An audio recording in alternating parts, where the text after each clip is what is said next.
जय श्री राम। मित्रों, आज का प्रसंग है वशिष्ठ भरत संवाद। श्री राम जी को लाने के लिए चित्रकूट जाने की तैयारी। वशिष्ठ जी ने कहा, हे तात, हृदय में धीरज धरो और आज जिस कार्य करने का अवसर है उसे करो। गुरु जी के वचन सुनकर भरत जी उठे और उन्होंने सब तैयारियां करने के लिए कहा। वेदों में बताई हुई विधि से राजा की देह को स्नान कराया गया और परम पवित्र विचित्र विमान बनाया गया। भरत जी ने सब माताओं को चरण पकड़कर रखा, अर्थात प्रार्थना करके उनको सती होने से रोक लिया। वे रानियां भी श्री राम के दर्शन की अभिलाषा से रह गई। चंदन और अगर के तथा और भी अनेकों प्रकार के कपूर, गूगल, केसर आदि सुगंध द्रव्यों से बहुत से भोज आए। सरयू जी के तट पर सुंदर चिता रचकर बनाई, जो ऐसी मालूम होती थी मानो स्वर्ग की सुंदर सीढ़ी हो। इस प्रकार सब दाह क्रिया की गई और सबने विधि पूर्वक स्नान करके तिलांजलि दी। फिर वेद, स्मृति और पुराण सबका मत निश्चय करके उनके उसके अनुसार भरत जी ने पिता का 10 गात्र विधान 10 दिनों के कृत्य किया।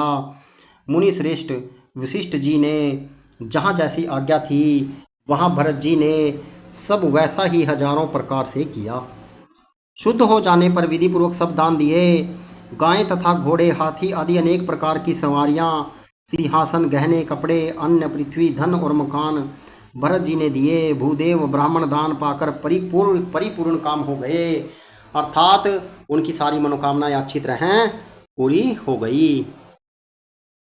पिताजी के लिए भरत जी ने जैसी करनी की वह लाखों मुखों से भी वर्णन नहीं की जा सकती। तब शुभ दिन शोधकर श्रेष्ठ मुनि वशिष्ठ जी आए और उन्होंने मंत्रियों तथा महाजनों को बुलाया। सब लोग राजसभा में जाकर बैठ गए। तब मुनि ने भरत जी और शत्रुघ्न जी दोनों भाइयों को बुलावा भेजा। भरत जी को वशिष्ठ जी ने अपने पास बैठा लिया और नीति तथा धर्म से भरी बातें भरे हुए वचन कहे।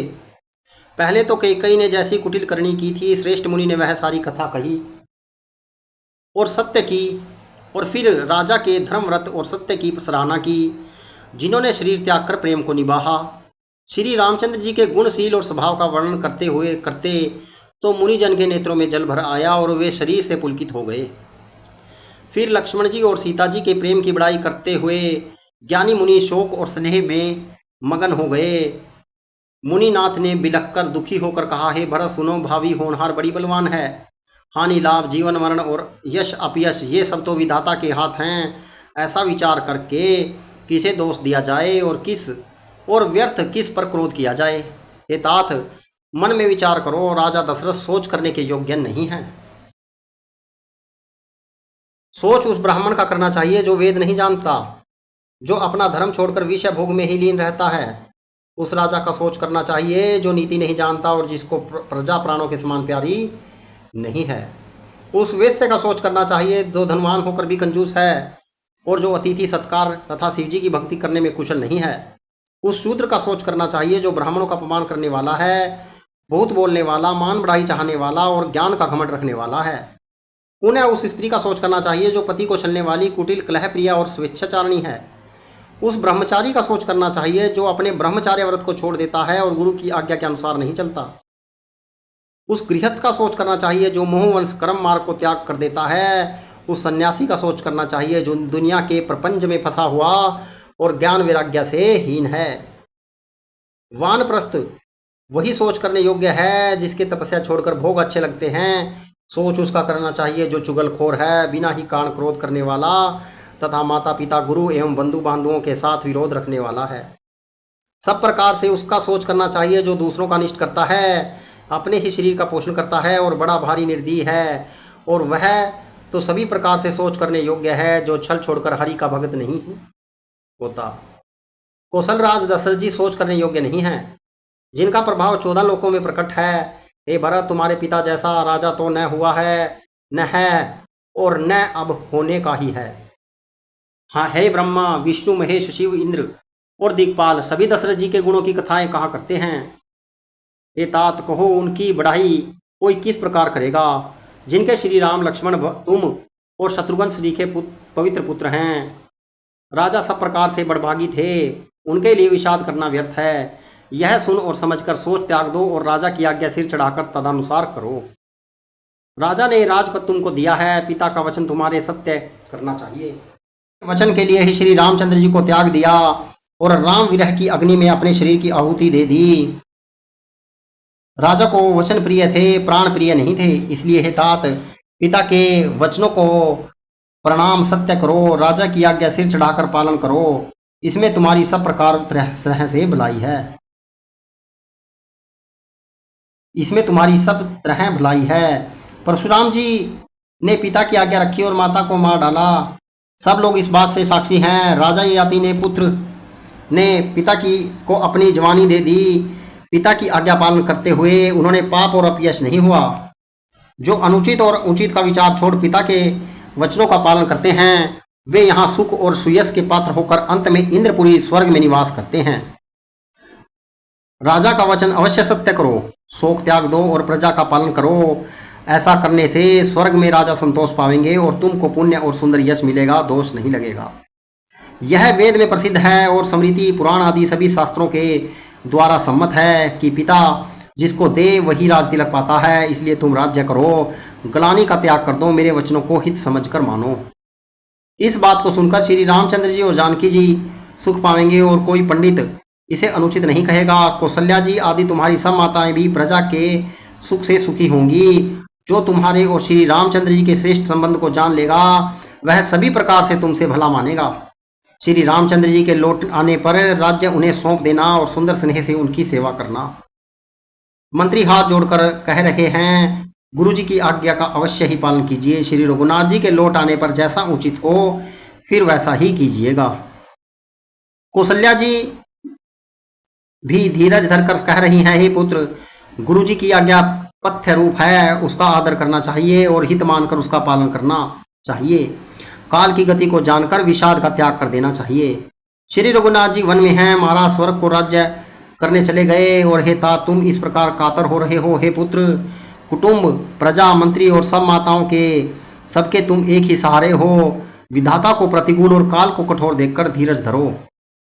माता तुम्हारी बलिहारी जाती है, गुरु की आज्ञा को सिर चढ़ाओ, उसी के अनुसार कार्य करो और प्रजा का पालन कर कुटुंबियों का दुख हरो। भरत जी ने गुरु के वचनों और मंत्रियों के अभिनंदन अनुमोदन को सुना, जो उसके हृदय के लिए मानो चंदन के समान शीतल थे। फिर उन्होंने शील स्नेह और सरलता के रस में सनी हुई माता कौशल्या की कोमल वाणी सुनी। सरलता से सनी हुई माता की वाणी सुनकर भरत जी व्याकुल हो गए। उनके नेत्र कमल जल आंसू बहाकर हृदय के विरह रूपी नवीन अंकुर को सींचने लगे। नेत्रों के आंसुओं ने उनके वियोग दुख को बहुत ही बढ़ाकर उन्हें अत्यंत व्याकुल कर दिया।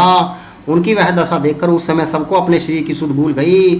तुलसीदास जी कहते हैं, स्वाभाविक प्रेम की सीमा श्री भरत जी की सब लोग आदरपूर्वक सराहना करने लगे।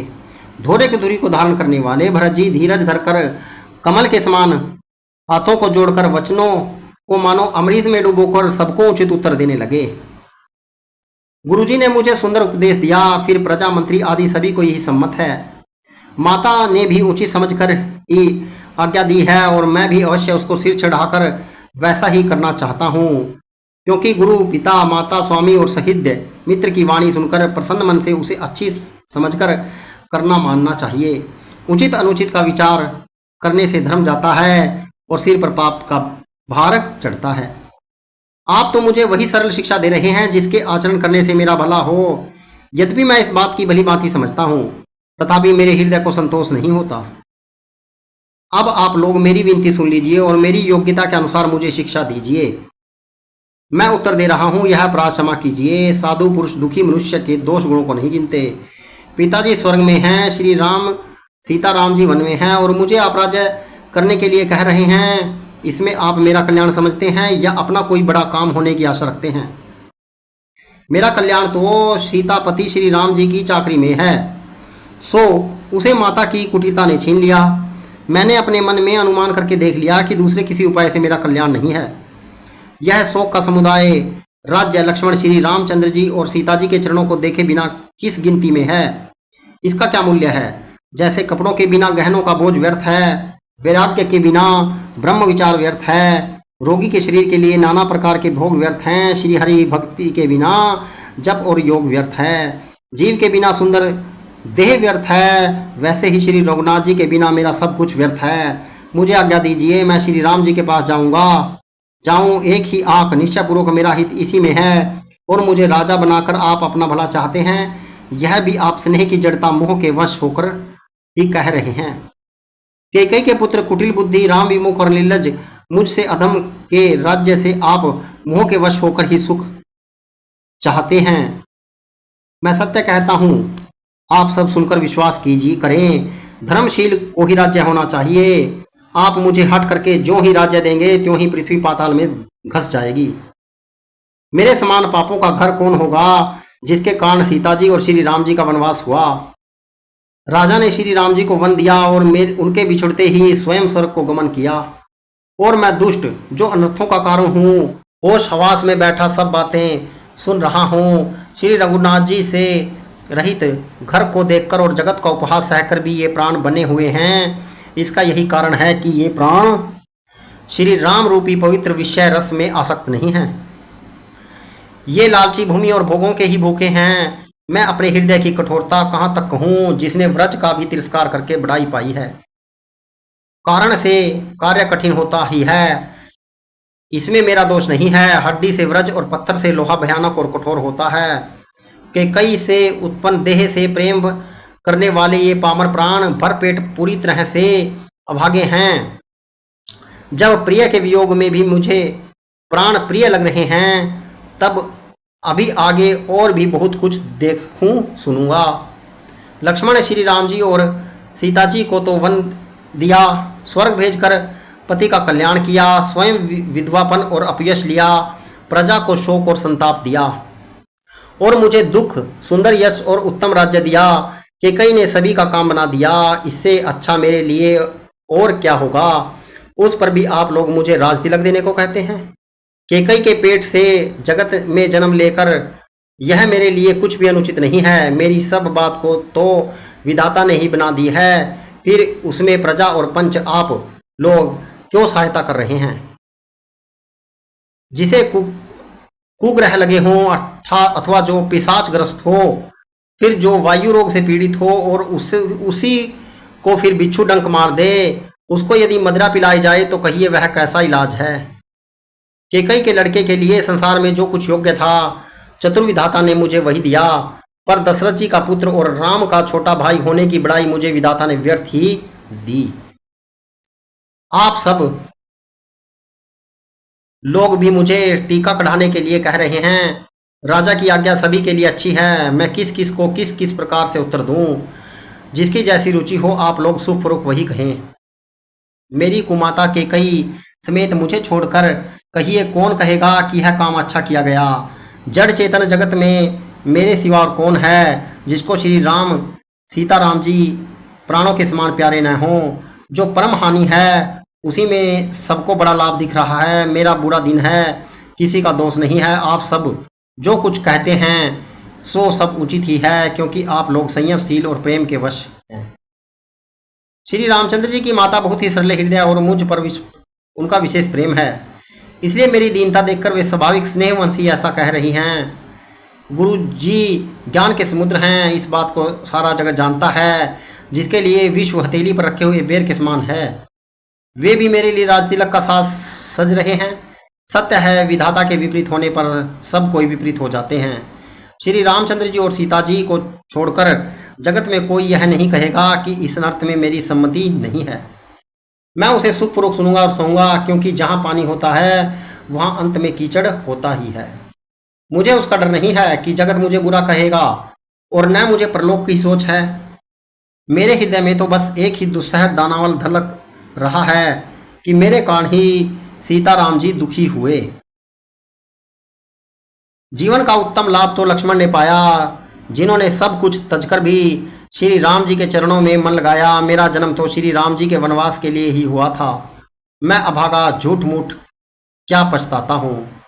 सबको सिर झुकाकर मैं अपनी दारुण दीनता कहता हूँ। श्री रघुनाथ जी के चरणों के दर्शन किए बिना मेरे जी का जलन न जाएगी। मुझे दूसरा कोई उपाय नहीं सूझता। श्री राम के बिना मेरे हृदय की बात कौन जान सकता है। मन में एक ही आंख निश्चयपूर्वक ही है कि प्रातःकाल श्री राम जी के पास चल दूंगा। यद्यपि मैं बुरा हूं और अपराधी हूं और मेरे ही कारण यह सब उपद्रव हुआ है, तथापि श्री राम जी मुझे क्षण में सम्मुख आया हुआ देखकर सब अपराध क्षमा करके मुझ पर विशेष कृपा करेंगे। श्री रघुनाथ जी शील, संकोच, अत्यंत सरल स्वभाव, कृपा और स्नेह के सागर हैं। श्री राम जी ने कभी शत्रु का भी अनिष्ट नहीं किया। मैं यद्यपि टेढ़ा हूं, पर हूं तो उनका बच्चा और गुलाम ही। आप पंच सब लोग भी इसी में मेरा कल्याण मानकर सुंदर वाणी से आज्ञा और आशीर्वाद दीजिए, जिसमें मेरी विनती सुनकर और मुझे अपना दास जानकर श्री रामचंद्र जी राजधानी को लौट आवें। यद्यपि मेरा जन्म कुमाता से हुआ और मैं दुष्ट तथा सदा दोषमुक्त भी हूं, तो भी मुझे श्री राम जी का भरोसा है कि वे मुझ पर अपना जानकर त्यागेंगे नहीं। भरत जी के वचन सबको प्यारे लगे, मानो वे श्री रामचंद्र जी के प्रेम रूपी अमृत में पगे हुए थे। श्री राम योग रूपी भीषण विष के सब लोग जले हुए थे। वे मानो बीज रहित मंत्र को सुनते ही जग उठे। माता, मंत्री, गुरु, नगर के स्त्री पुरुष सभी स्नेह के कारण बहुत ही व्याकुल हो गए। सब भरत जी को सराह कर कहते हैं कि आपका श्री राम प्रेम की साक्षात मूर्ति है। हे तात भरत, आप ऐसा क्यों न कहें। आप श्री राम जी को आप प्राणों के समान प्यारे हैं। जो नीच अपनी मूर्खता से आपकी माता की कई की कुटिलता को लेकर आप पर संदेह करेगा, वह दुष्ट करोड़ों पुरखों सहित 100 कल्पों तक नरक में के घर में निवास करेगा। सांप के पाप और अवगुण को मणि नहीं ग्रहण करती, बल्कि वह विष को हर लेती है और दुख तथा दरिद्रता को भस्म कर देती है। हे भरत जी, वन को अवश्य चलिए, जहाँ श्री राम जी हैं। आपने बहुत अच्छी सलाह विचारी। शोक समुद्र में डूबे हुए सब लोगों को आपने बड़ा सहारा दे दिया। सबके मन में कम आनंद नहीं हुआ, अर्थात बहुत ही आनंद हुआ। मानो मेघों की गर्जना सुनकर चातक और मोर आनंदित हो रहे हैं।